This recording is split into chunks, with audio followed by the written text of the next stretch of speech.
Bienvenue dans Mobility TV, merci de nous rejoindre et nous allons parler de mobilité douce puisque vous êtes, en tout cas dans les grandes agglomérations, beaucoup à utiliser ces mobilités. On va voir où ça en est, elles sont là, mais où ça en est, avec notamment Pascal Mellet du Salon Autonomie. Bonjour, le Salon Autonomie le 4 et 5 novembre prochain. Tout à fait. Derrière son ordinateur. C'est les trois singes. Le meilleur de la mobilité sans bouger de chez soi. Sans bouger. 100% digital. De chez soi, pour en savoir plus évidemment. Céline Dubois est avec nous, secrétaire générale de Cityscoot. Cityscoot, ça marche toujours. Ça marche toujours. Il y en a de plus en plus. Vous avez multiplié les villes dans lesquelles Cityscoot est présent. On vient d'ouvrir à Barcelone, donc c'est notre grosse actu. C'est sympa le scooter à Barcelone, je confirme. Antoine Bluy, bonjour. Bonjour. Vous êtes le directeur général de Lime. Et s'il y a bien une trottinette qui est reconnaissable, c'est bien celle de Lime, non ? Elle est verte et blanche, hein, c'est ça ? Verte et blanche, trottinette et maintenant vélo aussi, puisque les vélos rouges au cœur de la capitale, les vélos Jump. Les vélos Jump que vous avez récupérés plus ou moins pour devenir d'Uber. La première plateforme de multimodal de mode doux au cœur de la capitale. Et Fabrice Furlan, qui est le président de la FP2M, la Fédération des professionnels de la mobilité. Bonjour. Mon cher Fabrice, justement, comment est-ce qu'on peut... Pourquoi est-ce qu'on dit mobilité douce ? C'est un terme qui s'est installé dans le décor. Ça vous va ? Réellement, ça nous va très bien parce que c'est une mobilité qui est alternative, c'est une mobilité qui est nouvelle, c'est une mobilité qui est décongestionnée. Donc le terme doux, j'aime bien ce terme parce que c'est pas agressif, hein, c'est bien l'opposé de ça, et puis c'est bien l'esprit de ce qu'on veut de nos villes de demain. Et donc, alors, la douceur de se déplacer est un bon synonyme. Le grand chef à plume de tout ce microcosme de professionnels de la mobilité, il y en a de plus en plus, il y en a qui arrêtent, d'autres qui reprennent. Là, l'exemple est frappant, celui de Jump, voilà, ça passe de main en main. Comment est-ce que vous analysez les choses ? Alors, ce qu'il faut retenir, c'est quand même une filière qui est assez récente. Si on peut le comparer au secteur du vélo, qui est quand même un secteur qui est historique, qui est culturel. On vient voir le Tour de France, évidemment. Les mobilités douces, on les appelle aussi les nouvelles mobilités. C'est un marché qui a une quinzaine d'années, qui a réellement explosé il y a une dizaine d'années, qui a vécu différentes phases de croissance assez fortes. Les dernières sont celles avec l'apparition des acteurs du free floating, comme Lime. Donc effectivement, c'est quelque chose qui est nouveau. Comme tout nouveau secteur, il y a des nouveaux acteurs qui arrivent sur le marché, donc il y a une organisation qui se fait. Sur l'exemple du free floating, il y a eu des arrivées massives. Dans les nouveaux acteurs, qu'est-ce qu'il y a de totalement nouveau ? Et c'est aussi une question que je pose à Pascal Mellet. Qu'est-ce qu'il y a il n'y a pas un nouveau truc là, vous allez nous surprendre, parce que c'est vrai que la trottinette à l'époque ça avait surpris quoi. On a vu tout d'un coup des trottinettes débarquer dans les centres urbains, je parle pas des scooters mais il n'y a pas il y a les hoverboards, enfin ça devient commun. Les trottinettes sont la partie, on va dire, émergée de l'iceberg, c'est ce qui est le plus représenté. Donc ce qu'on appelle une nouvelle mobilité, c'est effectivement les trottinettes électriques, les trottinettes aussi classiques, hein, parce qu'il n'y a pas que l'électrification. Il y a les hoverboards, il y a les monoroues, il y a tous ces engins qui sont un peu hybrides, qui sont des complémentaires au vélo, puisqu'on n'intègre pas le vélo dans ces nouvelles mobilités. Et dans les acteurs, effectivement, ce qui a été révolutionnaire, c'était l'apparition de ces acteurs du free floating, Lime, Bird et autres. Je ne vais pas tous les citer parce qu'ils ont été nombreux. Mais aujourd'hui, les nouveaux marchés s'orientent aussi sur le secteur du professionnel, comme sur le vélo. Hein, c'est-à-dire que des mobilités sont proposées, des solutions de mobilité, j'en représente l'une d'entre elles, mais qui proposent des solutions pour les collaborateurs, pour leur mobilité. Donc on entend beaucoup parler de vélo de fonction, mais ce qui s'apparente aux flottes de vélos qui sont sur le domaine public, comme le Vélib à Paris, c'est des choses qui apparaissent aussi sur le terrain privé. Pourquoi ? Parce qu'aujourd'hui, effectivement, on parle beaucoup de mobilité, mais on est dans les cœurs de ville, on parle beaucoup des métropoles, mais la vraie mobilité, c'est la mobilité aussi qui est périphérique, c'est ce qui crée les congestions de tous les jours. Donc c'est aussi un nouveau marché aussi qui apparaissent, en tout cas, nous, on les voit apparaître sur la filière qu'on présente. Je vais poser la question autrement à Pascal Mellet. Qu'est-ce qu'il y a de nouveau au salon Autonomie qu'on va voir en digital ? Alors, on n'est pas tant dans l'apparition de nouveaux véhicules. Alors, si, il y a des plus petits véhicules. Il faut faire un peu votre Bonaldi, sinon il faut un peu notre... Il y a quelques nouveautés en termes de ultra petits véhicules motorisés électriques, puisque la mobilité telle qu'elle évolue aujourd'hui, elle est plutôt électrique, partagée et autonome. Et peut-être un quatrième élément aujourd'hui qui vient s'installer, c'est aussi, elle doit être plus sanitairement sécuritaire. Voilà, on sent qu'il y a un vrai besoin là-dessus. Et donc, toute l'offre aujourd'hui tourne autour de ces 4 éléments-là, que ce soit... Alors la trottinette en tant que telle, elle n'était pas révolutionnaire, c'est plutôt le modèle, c'est plutôt le passage d'une économie de la possession à une économie d'usage, avec le free floating qui était nouveau, et ça je pense que ça continue à s'installer fortement avec d'autres modèles effectivement plus orientés vers l'entreprise. Comment en entreprise on peut intégrer en urgence, c'était moins une urgence avant la crise, ça devient une urgence pour les DRH, les RSE, etc., d'intégrer, de proposer à leurs salariés des moyens de transport et des organisations de transport domicile-travail surtout qui répondent à cette angoisse qu'ils ont pour l'instant encore des transports en commun. J'ai regardé les chiffres hier, les transports en commun à Paris sont encore en baisse de 36% par rapport à ce qu'ils étaient avant la crise. Ils sont tombés à moins 88%, donc rassurez-vous, aux heures de pointe, il y a encore beaucoup mais on est quand même encore sur des moins 36%, et donc l'offre s'organise autour de ça. Les nouveautés, elles tournent autour de ça, autour de nouveaux modèles. Comment est-ce que je propose ces nouvelles mobilités au sein de l'entreprise? Sont des problématiques radicalement différentes que celles de l'utilisateur lambda. Et l'autre grande tendance, c'est aussi comment est-ce que j'organise l'ensemble de ces mobilités. Autour du MaaS, principalement, mobilité as a service. Comment est-ce que je crée des plateformes qui vont permettre à l'utilisateur de ne pas se poser la question de cette multimodalité, mais d'aller d'un point A à un point B. Et derrière, ça implique beaucoup de choses en termes de mode de paiement, de ticketing, de plateforme unique, etc., etc. Et donc la grosse nouveauté, elle est là. Et les villes s'en emparent aussi beaucoup, puisqu'elles ont maintenant besoin d'organiser, de gouverner cette mobilité-là. Et ce sont des acteurs très importants. Lime, je sais, je connais bien, et Cityscoot aussi, pour discuter à mon avis avec ces collectivités. Je voulais y venir parce que Antoine, lui, la chose nouvelle, c'est que vous êtes nouveau, justement, chez Lime. Vous prenez les rênes de Lime, qui est quand même pas le plus petit des opérateurs de mobilité, et aussi parce que ça a été l'un de ceux qui a été choisi pour Paris, qui... on peut dire, on parlait toujours de Paris et on ne parlait pas de la province, mais bon, voilà, il se trouve que c'est la plus grande ville de France. Exactement, et on remercie d'ailleurs la ville de Paris pour sa confiance pour les 2 années à venir, où du coup un appel d'offres, où c'est une responsabilité aussi pour Lime, vous l'avez dit, en tant que leader du marché, à la fois en France, à Paris, mais aussi dans le monde, dans plus d'une centaine de villes. Donc c'est comment est-ce qu'on répond aux défis de la nouvelle mobilité, en plus dans le contexte sanitaire actuel. Alors, et on voit qu'il y a des vrais changements d'usage. Et vous parliez des révolutions, certes il y a les véhicules, la trottinette c'est pas neuf, le vélo c'est pas neuf, en revanche ce qui est vraiment neuf c'est les infrastructures urbaines. Et je pense que la crise a été un catalyseur pour ça. On le voit que ce soit dans la capitale ou même dans les grandes villes ou d'autres villes de France, les pistes Covid, c'est un vrai changement structurel de la mobilité urbaine.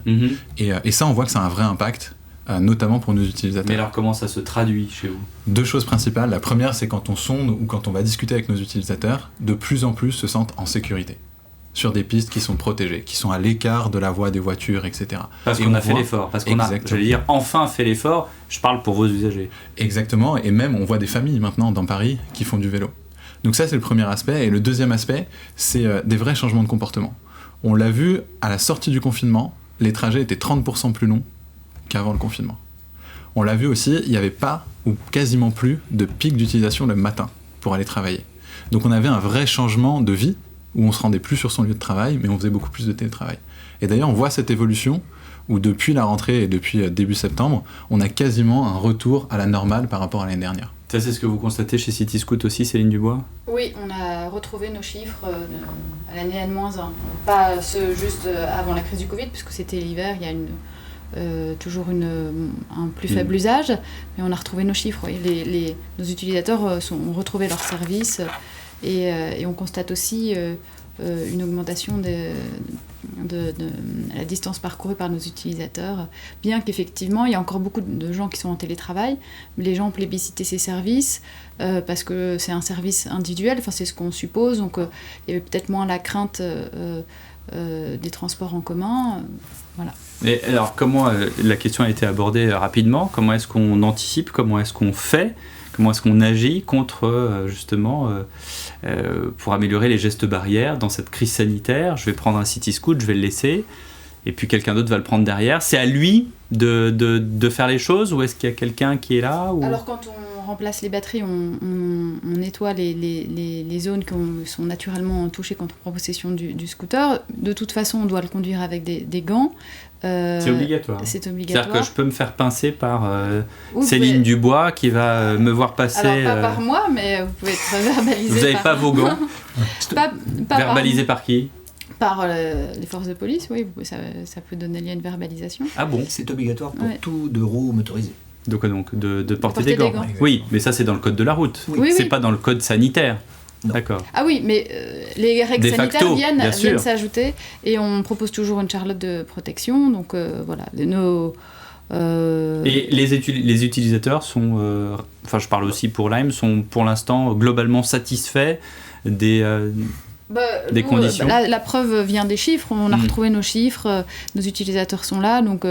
mais ça, un chiffre, ça ne veut pas dire beaucoup de choses. Est-ce que finalement, on ne se dit pas que il faut bien avancer, il faut bien aller au boulot, on ne peut pas lutter contre tout, et puis finalement, si ça doit arriver, ça arrivera. Est-ce qu'il n'y a pas une sorte de fatalisme comme ça en prenant des objets de mobilité partagés ? Je pose la question à tout le monde. Ouais, moi je pense que cette crise, en tant que catalyseur, a été un vrai changement d'habitude. Il y a peu finalement de moments dans une vie où on change ses habitudes. On passe de la voiture au vélo ou autre, et la crise a été un facteur qui a généré ça. Et du coup, je pense qu'on le voit, que ce soit sur les opérateurs partagés, que ce soit sur les gens qui vendent des vélos personnels, on a une explosion de ce mode de transport. Nous, la façon dont on a accompagné ce changement-là, c'est qu'on a de plus en plus de gens qui s'en servent pour aller très régulièrement au travail, par exemple. Et c'est devenu une habitude, on a changé ses habitudes. Et du coup, on y a répondu par des abonnements. Donc maintenant, on peut s'abonner chez Lime au mois pour en avoir une utilisation quasiment illimitée sur du vélo et sur de la trottinette. Ça coûte combien ? 8,99€ pour le mois, et après, vous payez plus que 20 centimes la minute. Un autre sujet concernant précisément les trottinettes. Est-ce qu'on en a fini des incivilités ? Comme tout objet sur la voie publique, il y aura toujours des incivilités. En revanche, on travaille dessus pour que toujours la situation s'améliore. Ça veut dire quoi, on travaille dessus ? Premier exemple, c'est l'appel d'offres. Je pense que les conditions de l'appel d'offres sont très claires avec la mairie de Paris et vont dans le bon sens, notamment sur la question du stationnement. Désormais, il y a 2500 emplacements de stationnement dédiés à la trottinette électrique partagée dans Paris. Ça, il faut le souligner, il faut le reconnaître, c'est quelque chose d'unique au monde.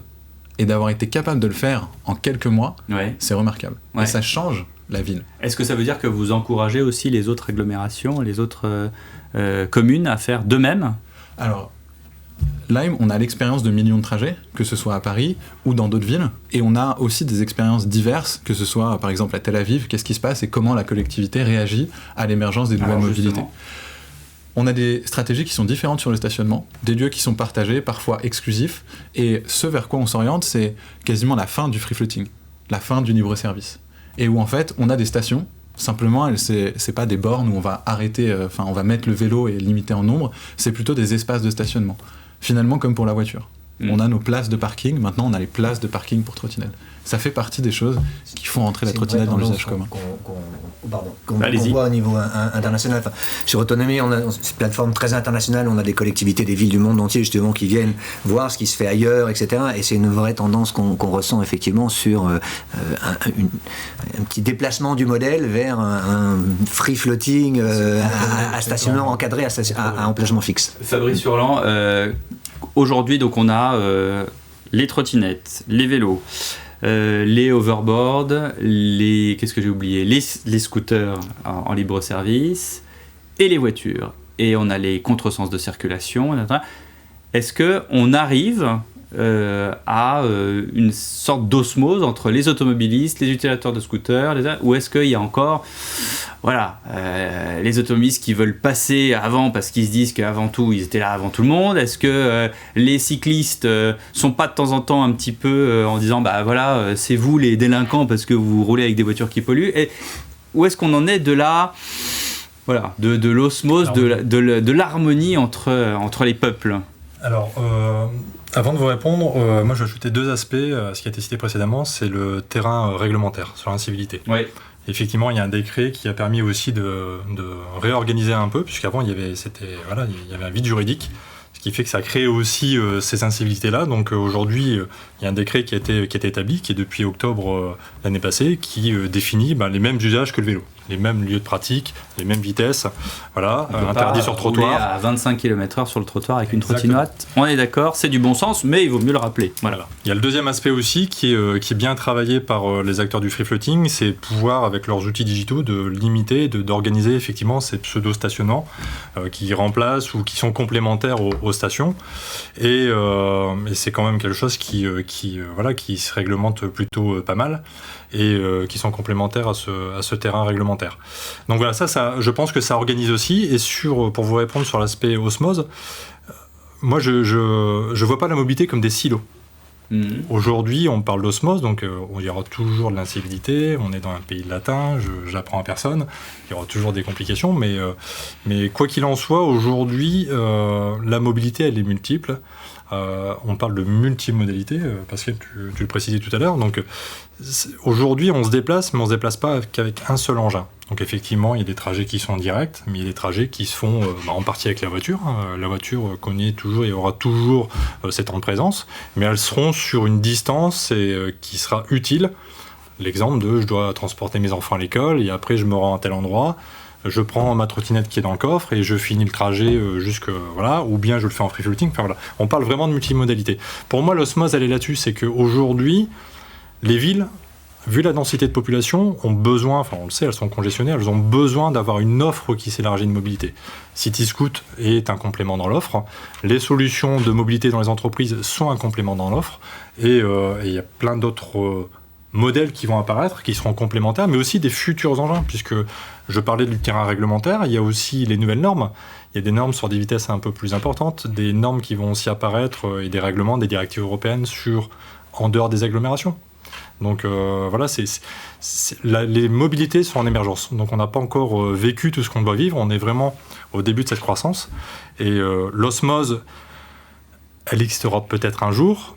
Elle va s'organiser, je pense qu'elle s'organise déjà, puisqu'on l'a vécu depuis l'apparition du décret, mais elle sera vraiment réelle quand on aura une offre qui sera bien établie, surtout quand on aura des terrains de jeu qui seront d'utilité. Quand je parle d'utilité, c'est-à-dire qu'on mettra les mobilités là où elles sont nécessaires et utiles. Est-ce qu'à la réglementation, puisque vous parliez du terrain réglementaire, il ne faudrait pas rajouter une sorte de charte pour les utilisateurs de trottinettes, de vélos, en disant voilà, il ne faut pas faire n'importe quoi, un contresens de circulation, c'est un contresens de circulation, ça ne veut pas dire non plus que vous devez rouler au milieu et autres, et de s'approprier la route, parce que ce sont des comportements qu'on voit.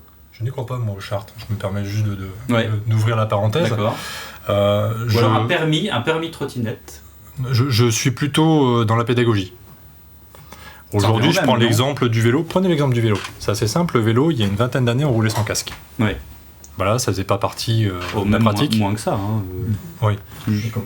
Et d'ailleurs, c'est toujours pas réglementé le casque sur le vélo. Ça n'est pas réglementé. C'est pour les enfants, je crois, de 11 ans et plus, 11 ans et moins, c'est ça ? Oui, mais aujourd'hui, c'est devenu dans les codes de pratique. J'utilise mon vélo, notamment chez les propriétaires, qui sont souvent la partie la plus importante, puisqu'on parle de free floating, mais ça n'est que la partie émergée. La partie la plus représentée en nombre d'utilisateurs, ce sont les propriétaires, que ce soit vélo ou trottinette. Mais dans les vélos, c'est la pédagogie qui a permis, au fil des années, de donner les habitudes à porter le casque. Aujourd'hui, imposer un casque, ou imposer certaines règles, je prends l'exemple du casque, ça sera contre-productif. On l'a vu dans certains pays, ça ralentit la pratique. Donc la pédagogie est une bonne réponse, notamment sur nos pays latins. Ils sont d'utilité. Nous, c'est ce qu'on met en place. On a mis en place des programmes qui sont des programmes environnementaux sur lesquels on pousse la pédagogie, et les acteurs aussi le font chez eux. Pour vous, pédagogie, pour vous ? C'est la même chose, il faut unir les pouvoirs publics. On l'a vu, un décret en 2019 qui officialise qu'est-ce que la trottinette électrique et les bons usages. Et quand vous avez le ministère de l'Intérieur, la prévention routière qui porte ces messages, nous, notre responsabilité d'opérateur, c'est d'amplifier ces messages et faire des distributions de casques, des opérations de sensibilisation, des cours à la trottinette électrique pour favoriser ces usages. Donc des cours. Des cours. Mais qui vont être suivis, ils vont pas être obligatoires, ces cours-là. Ils sont pas obligatoires. Ils sont pas obligatoires. C'est comme le môme qui doit regarder Internet, cliquer pour avoir 18 ans, bah oui, je vais cliquer. J'en ai 14, mais je clique, c'est ça. C'est-à-dire qu'il n'y a pas vraiment de garde-fou là-dessus. Ouais, je pense qu'à Londres, ils réfléchissent aujourd'hui à quand même imposer aux plus jeunes de passer ce qu'on fait en France pour un scooter, un BSR et tout ça. Voilà. Resensibiliser tout le monde aux règles du code de... Ça serait pas mal de le faire. Je pense que pour les... Pour conduire un CityScoot, il faut un BSR ou pas ? Oui, tout à fait. Et donc, je pense que la pédagogie peut s'accompagner aussi de choses un peu plus contraignantes pour encourager la civilité de chacun. Céline Dubois, qu'est-ce que ça fait d'être précurseur dans les nouvelles mobilités et dans les mobilités, comment on a dit déjà, douces ? Douces. On est assez fiers d'avoir démocratisé ce service et d'avoir fait plus de 5 millions de locations et d'être toujours plébiscité par nos utilisateurs avec très peu d'incidents. Voilà. Est-ce que vous avez donné des idées aux utilisateurs de Cityscoot de se dire tiens, j'ai utilisé Cityscoot, maintenant je veux mon scooter à moi et je vais prendre un scooter électrique? Il y a surtout des gens qui ont délaissé leur scooter individuel et qui ont abandonné d'autres modes de mobilité plus polluants peut-être. Donc c'est surtout ça dont on est fier. Ce transfert modèle-là, il s'est plus fait sur le vélo. D'accord. J'ai utilisé le vélo, finalement je m'achète un vélo. Exactement. Ça c'est plus moins avec le scooter. Ouais, je pense que après le scooter électrique est encore assez cher. Hein, l'achat d'un scooter électrique, c'est ça. Ça dépend où il est fabriqué. Oui, c'est ça. Les scooters chinois ou les scooters munichois, c'est ça. Hein, vous vouliez dire marque allemande. Oh non. Ouais, marque pour nous, allemande, il est européen. Voilà. Il est européen. Qu'est-ce qu'on peut souhaiter aux mobilités douces pour conclure, Pascal Mellet? Je pense de continuer sur cette tendance-là. Sur la réglementation, sur l'osmose. Un marché réglementé, c'est un marché qui va vers plus d'osmose. Je ne sais pas si on va jusqu'à ce Graal-là, mais en tout cas, dès qu'il y a une interdiction, c'est comme avec le masque. À un moment donné, tout le monde le met. Plein de choses de réglementer, de favoriser l'apparition du forfait mobilité durable, tout ce genre de choses, ça va aider au développement. Et je pense que c'est une bonne chose, puisque on est confronté à deux problématiques dans nos villes. On n'a pas que les villes, mais qui est la congestion et la pollution. Et de toute évidence, l'ensemble des acteurs ici présents qui proposent ce type de mobilité alternative amène une solution à ces deux problématiques-là. Et donc on a tous collectivement intérêt à les développer et à les faire qu'elles se développent de manière harmonieuse, c'est clair. Merci Avocate d'avoir participé à Mobility TV.